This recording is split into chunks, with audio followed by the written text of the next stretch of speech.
Hi guys. I'm gonna try to get this done. This is seriously like take 7 because my dogs, they're hilarious. Shh.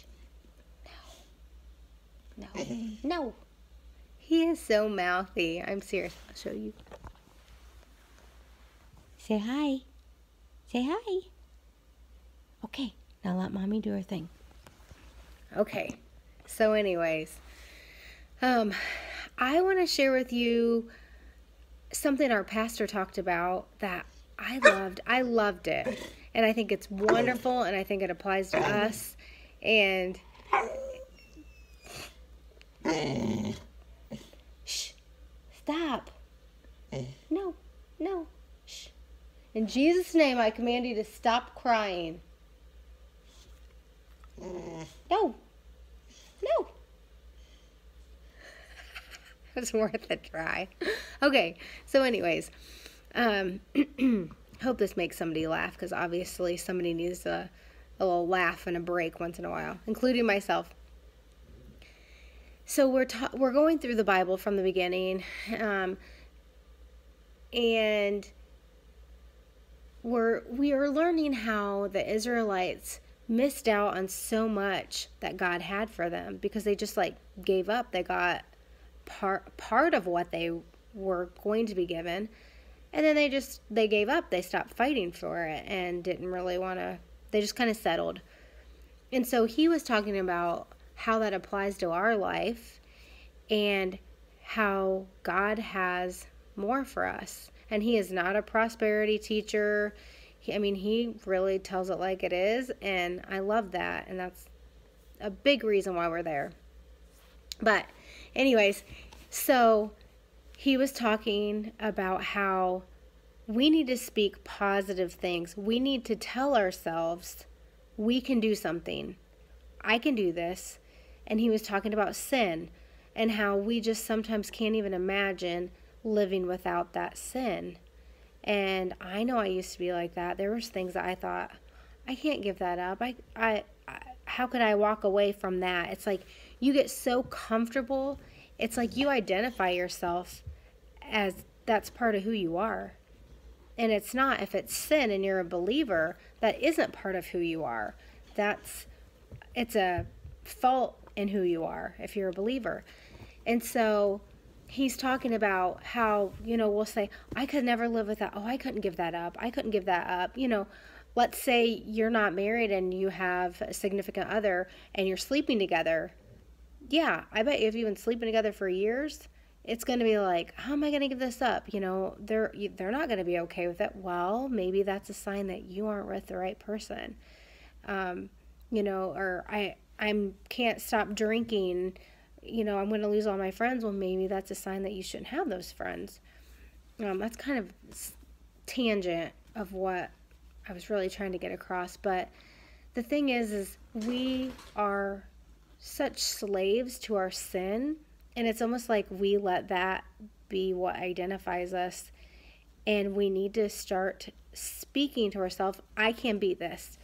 I can have the victory over this through Christ. He's going to give me the strength to do it.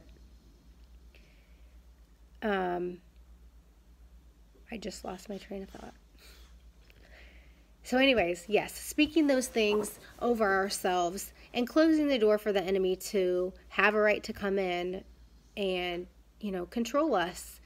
And what is in store for us when we surrender to the Lord and we keep fighting. Like the Israelites just gave up, and there was so much more that the Lord had for them, but they surrendered. I'm okay where I'm at. Well, we should never stop growing. We should never just be okay with where we're at, and not that what you're going to get, what I mean by more, what more there is for us, not like, okay, bigger house, more money, this and that, but a deeper relationship, to see the hand of God moving in your life and having these experiences that blow your mind, because I've had them. When I committed my life to the Lord, things just started happening that blew my mind.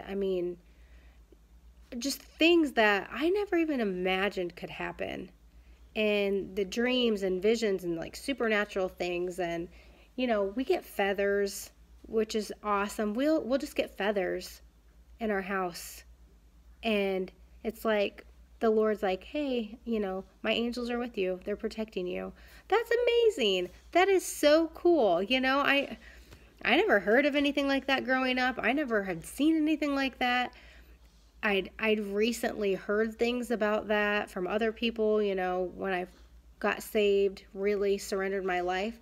But He has so much more for us than I think we could ever imagine.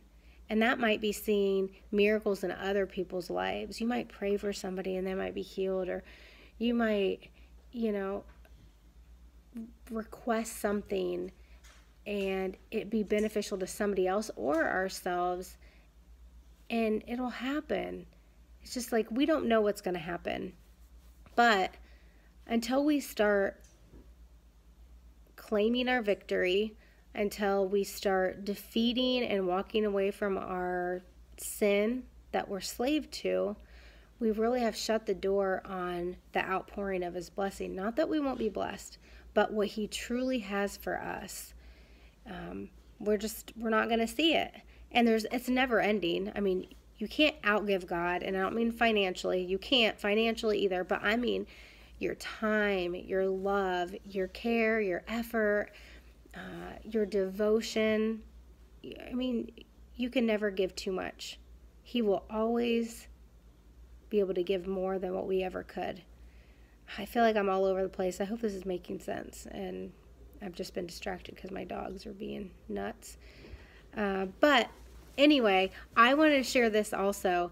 So 2 nights ago, something like that, I think, I was sleeping, and it was just a really quick dream, but I was outside, and it was seriously the most beautiful sky I'd ever seen. It was like purple and pink and orange, and it was just beautiful and all kind of like melted together. And all of a sudden, I knew it was the rapture. It was the rapture, and the sky was alive. That's the only way I can explain it. It was like I was in the air, but it wasn't like shooting up. It was like I found myself in the sky, enveloped by all these beautiful colors.